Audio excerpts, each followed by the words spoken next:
ಮತ್ತೆ ಆ ಅಜ್ಜಿ ಹೇಳಿದಾಗ ಸಂಜೀವಿನಿ ಲಡ್ಡು ಅಂತ ಹೆಸರಿ ಅಂತ ಹೇಳ್ತಾರೆ. ಯಾಕೆ ಅಂದ್ರೆ ನಮ್ಮ ಏನು ಹಿಂದೂ ಧರ್ಮದ ಹನುಮಾನ್ ಲಕ್ಷ್ಮಣನಿಗೆ ಒಂದು ಸಂಜೀವಿನ ಪರ್ವತದಿಂದ ತಂದು ಅವನ ಜೀವವನ್ನ ಉಳಿಸ್ತಾರೆ.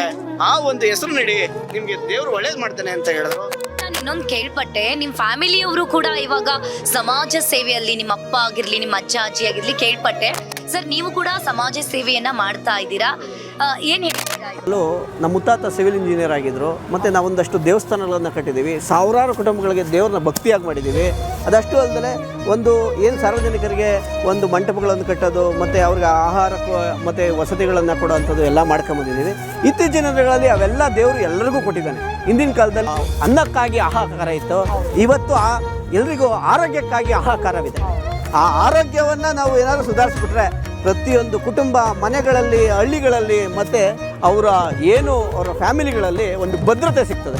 ಒಂದು ಫ್ಯಾಮಿಲಿನಲ್ಲಿ ಒಂದು ದುಡಿಯುವಂಥ ಶಕ್ತಿ ಇರೋದೇನಾದರೂ ಅಂದರೆ ಒಂದು ಮನೆ ಯಜಮಾನಂಗೆ ಅಥವಾ ಮನೇಲಿರೋ ಯಾರು ಯುವಕರು ಇರ್ತಾರೆ ಅಥವಾ ವಯಸ್ಸು ಯಾರೇ ಇದ್ದರೂ ಒಂದು ಮಾರ್ಗದರ್ಶಕರಿರ್ತಾರೆ.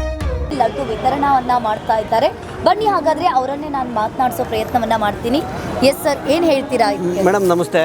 ಮೇಡಮ್, ನಮ್ಮ ಸಂಸ್ಥೆ ಸಾರ್ವಜನಿಕರಿಗೆ ಹಲವಾರು ಜನಕ್ಕೆ ಒಳ್ಳೆಯದಾಗಲಿ ಅನ್ನೋ ಒಂದು ಉದ್ದೇಶ ಇಟ್ಕೊಂಡು ಆರೋಗ್ಯದ ಬಗ್ಗೆ ಜಾಗೃತಿ ಇಟ್ಕೊಳ್ಳೋ ಅಂಥ ಒಂದು ಕಾರ್ಯಕ್ರಮ.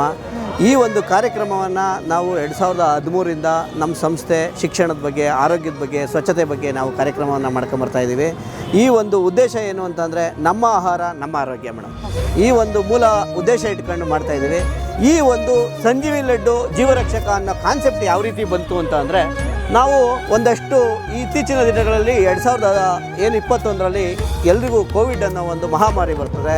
ಆ ಕೋವಿಡ್ ಬಂದಾಗ ನಮ್ಮ ಆರೋಗ್ಯದ ಬಗ್ಗೆ ಎಲ್ರಿಗೂ ಜಾಗೃತಿಯನ್ನು ಇಟ್ಕೊಬೇಕು ಅನ್ನೋ ಒಂದು ಕಾನ್ಸೆಪ್ಟ್ ಬರ್ತದೆ.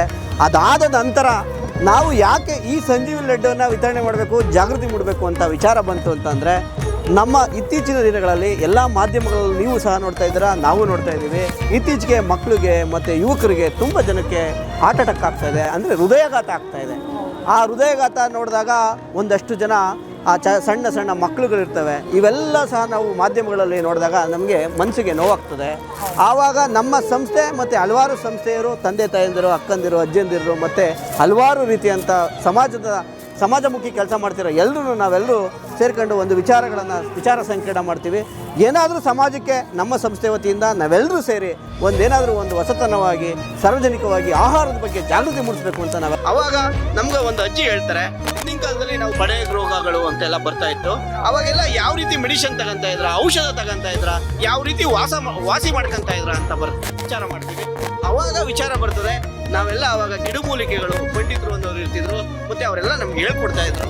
ನಮ್ಮ ಮನೆಗಳಲ್ಲೇ, ನಮ್ಮ ಹಿತ್ತಲಿನಲ್ಲಿಯೇ ಮದ್ದಿದೆ, ನಮ್ಮ ಮನೆಯಲ್ಲೇ, ನಮ್ಮ ಆಹಾರಗಳಲ್ಲೇ ಮದ್ದಿದೆ ಅಂತ ಅವ್ರು ಹೇಳಿದ್ರು. ಅದೇ ಉದ್ದೇಶಕ್ಕೆ ನಮ್ಮ ಆಹಾರ ನಮ್ಮ ಆರೋಗ್ಯ ಅನ್ನೋ ಒಂದು ಹೆಸರು.